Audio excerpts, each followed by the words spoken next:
What's up, everybody? Welcome to DFS by the numbers. This is my betting breakdown for UFC Vegas 31. Islam Makhachev going against Thiago Moises. And as always, going to be breaking down these fights from a betting perspective and a betting perspective only. If you do want a further in-depth breakdown on why I like which fighter, on why I'm betting what, I did post a full card breakdown and prediction video on Tuesday and also did a live stream on Friday. But we'll talk about my bets. We'll talk about some spots that I was looking at as well. Before we get into the video, if you can leave a like, also subscribe if you have not yet, that'd be much appreciated. You can follow me on Twitter, DFS_numbers. Instagram is DFS by the numbers. I'll be posting my bets every Saturday for free. As always, if you do want to support me more, you can sign up on the Patreon, $10 a month. With that, you get the model you see here, the advanced stats, courtesy of Uncle Weezy. He also does a matchup template as well. Early access to my bets, which by the way, I have 3 bets already for next week. 2 very big bets as well, so I'm looking to beat some line movement on that. But yeah, I mean, lots of good value there. Appreciate all the people that have signed up already, over 300 members. People seem to enjoy it, so yeah, thank you guys for signing up. So, with that out of the way, let's get into it. Starting with the first fight of the night, we have Rogerio Nascimento going against Alan Baudot. And yeah, it's a weird card. Lots of big favorites. Lots of favorites that do probably win.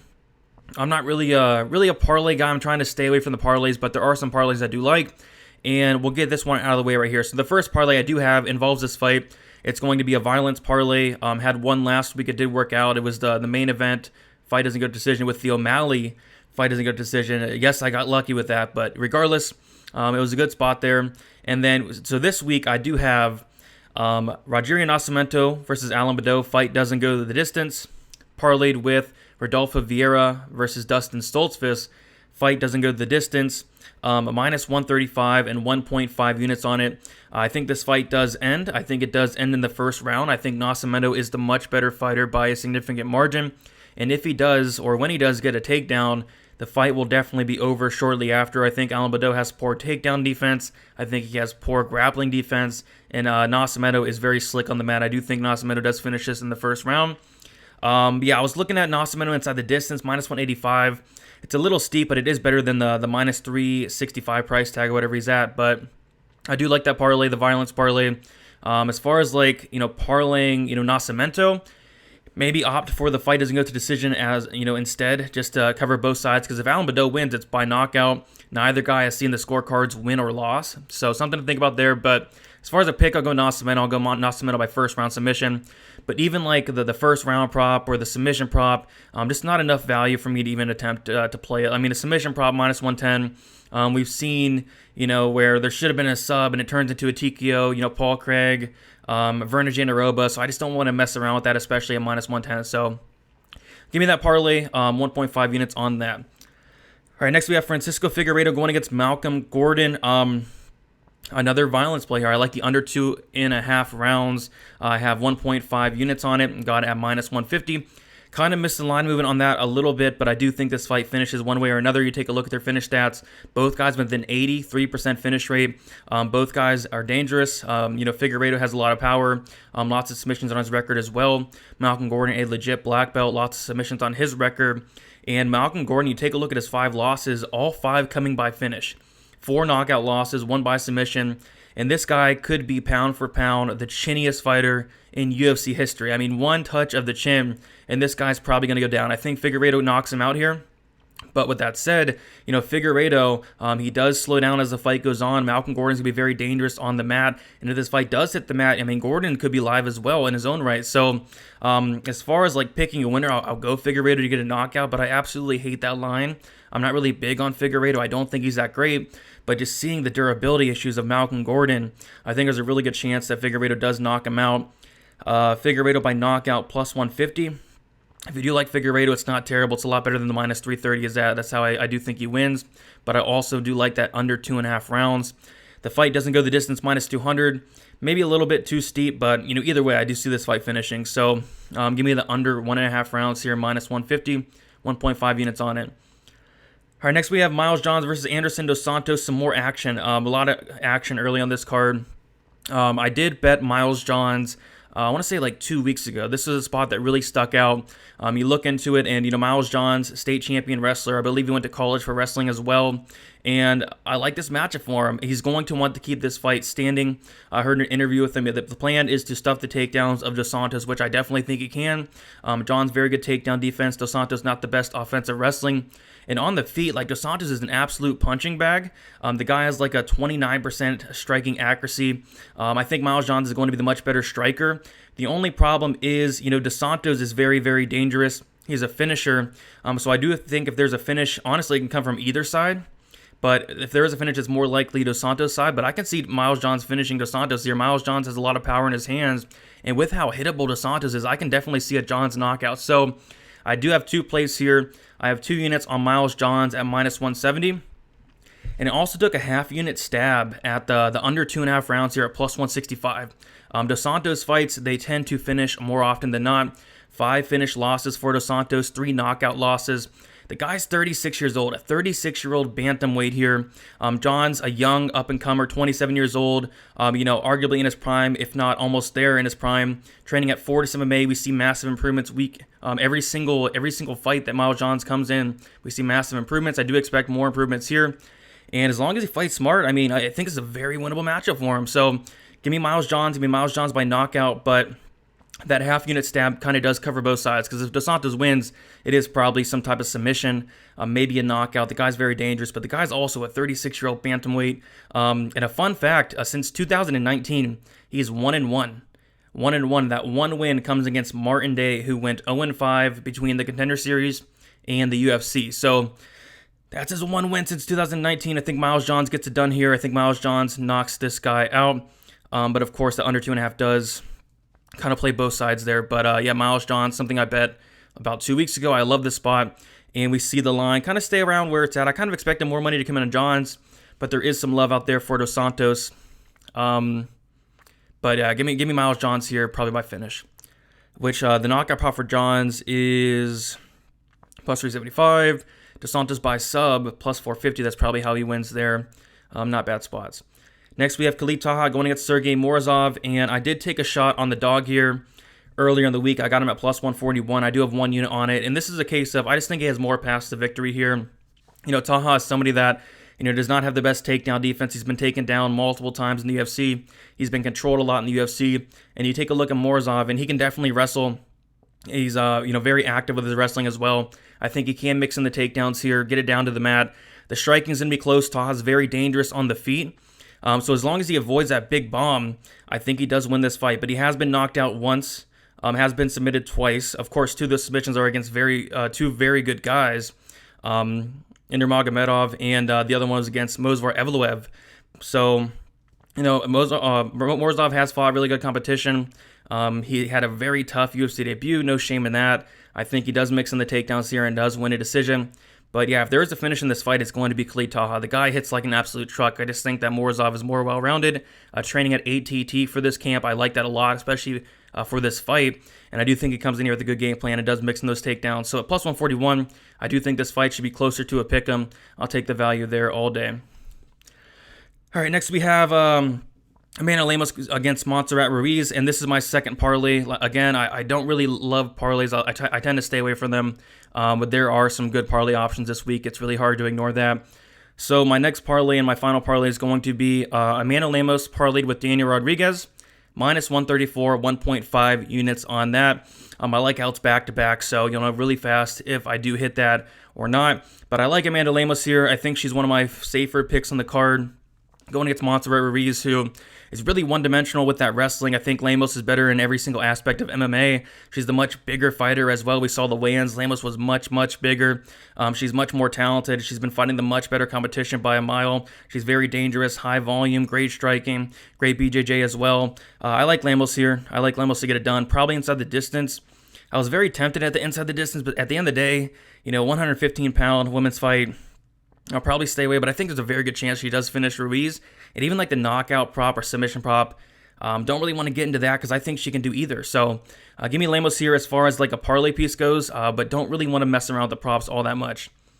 Dan Rodriguez going against Preston Parsons. This is going to close out that parlay with Lemos, 2 of my more confident picks on the entire card. Parsons, he's not bad. He's not bad. He's young. I believe he's 24, 25 years old. He has a really good skill set as well. He's growing each and every single fight. But, man, this is a really tough ask to come in here against Danny Rodriguez, who is super well-rounded, arguably undefeated in the UFC. I really did think he beat Nicholas Dalby. And, D-Rod, tons of volume, tons of pace, tons of pressure. And that's kind of what Parsons does as well. But Parsons taking this fight on like 10 days short notice. Really not a good look there. I think Parsons has a lot of upside in the future, but this matchup is the tough one. Parsons has finished all of his wins by submission. He has been knocked out. He has been submitted once as well. And I think D-Rod honestly is like better in every single aspect of MMA. I think D-Rod's the better striker. I think D-Rod is the better grappler as well. I've seen Parsons get submitted. I've seen him get reversed multiple times. I've even seen him get taken down easily as well. So I think Parsons has a lot of room to grow. I think he's very green still.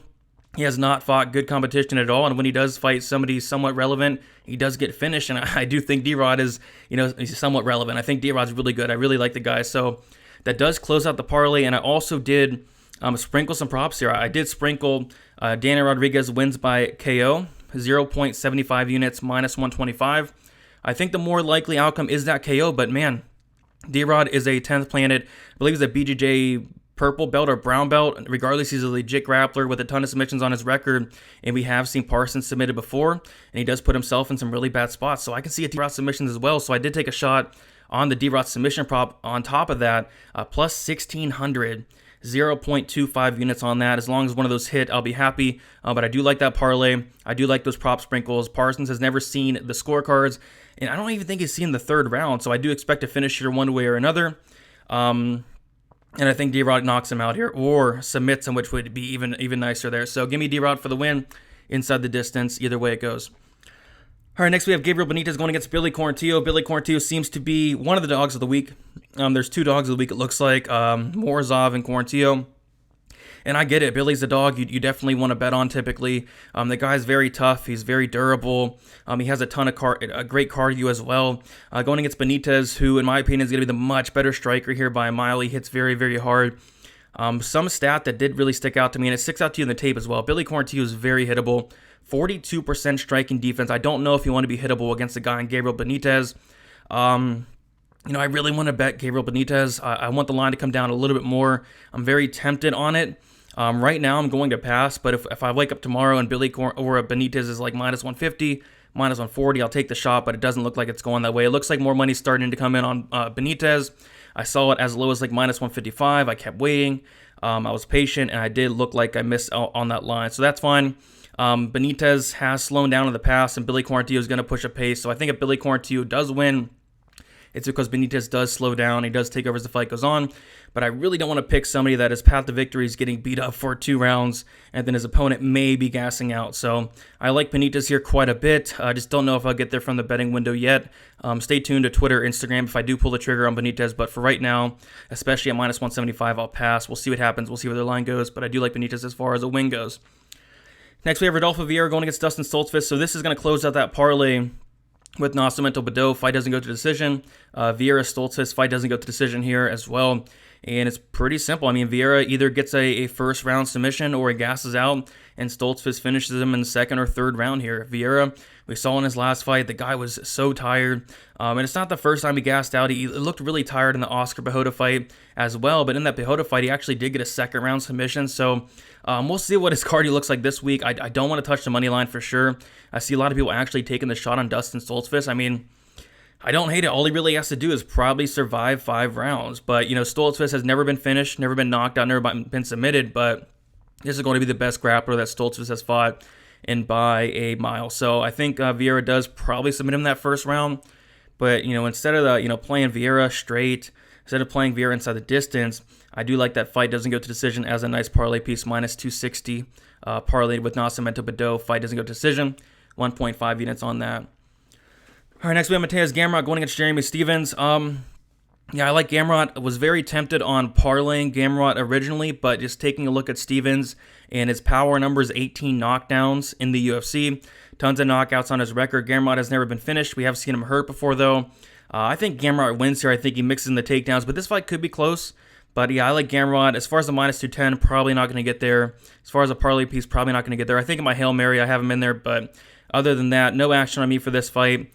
A prop that did stick out was Jeremy Stephens by knockout, which was originally like plus 475. Somebody coming on that plus 375. This is a pass for me. I'm going to sit back and watch. I think Gamrot does win, but the power numbers of Stephens really did drive me off of the Gamrot bet there. So I do think he wins, though.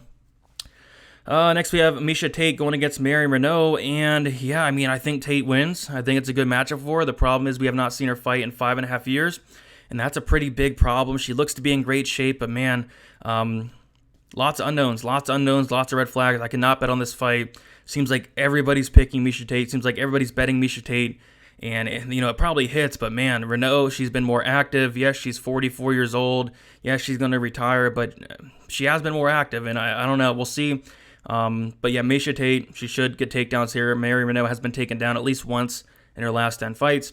Reneau, 50% takedown defense. It seems like a great matchup for Tate. But yeah, the problem is that 5.5-year layoff does really scare me away, especially at minus 145.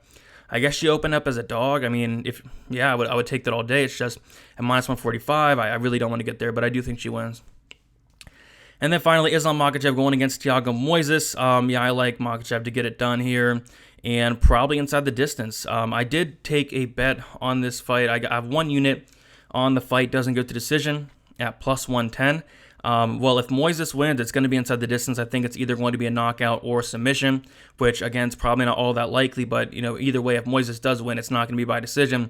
And Islam Makhachev, with the pace he does put on, I can see a late finish for him.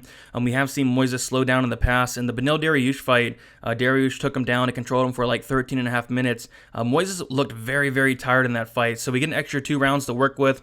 If this was a 3-round fight, I would not touch that fight. Doesn't go to decision, but I do think there can be a late finish either way. Makhachev has never seen the 4th round, obviously never seen the 5th round. Moises has, so there are some question marks in that aspect, but I do see a finish late in this fight. I'm going to say Makhachev like a 4th or 5th round TKO finish, maybe a sub if Moises really does gas out, or maybe Makhachev's the one that gasses out. But the pace that's going to be pushed in this fight, I think someone's going to slow down. I think someone's going to get finished either way.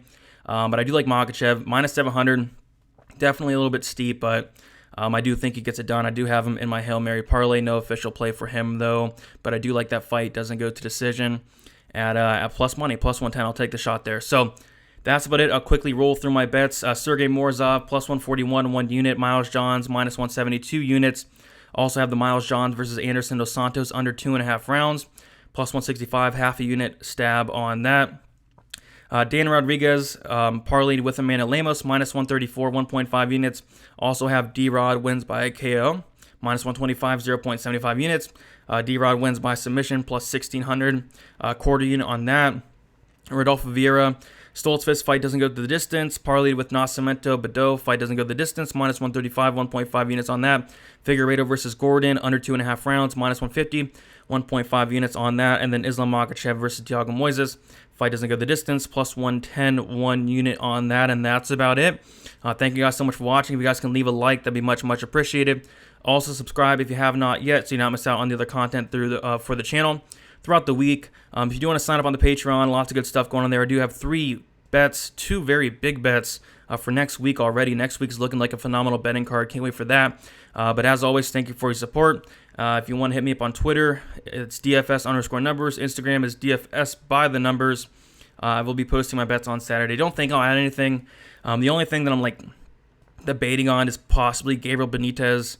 But at that line, it looks like more money's coming on, probably past there. But we'll see. Sometimes I do add stuff. So if I do, you'll find it on there. So that's about it, guys. And good luck for UFC Vegas 31.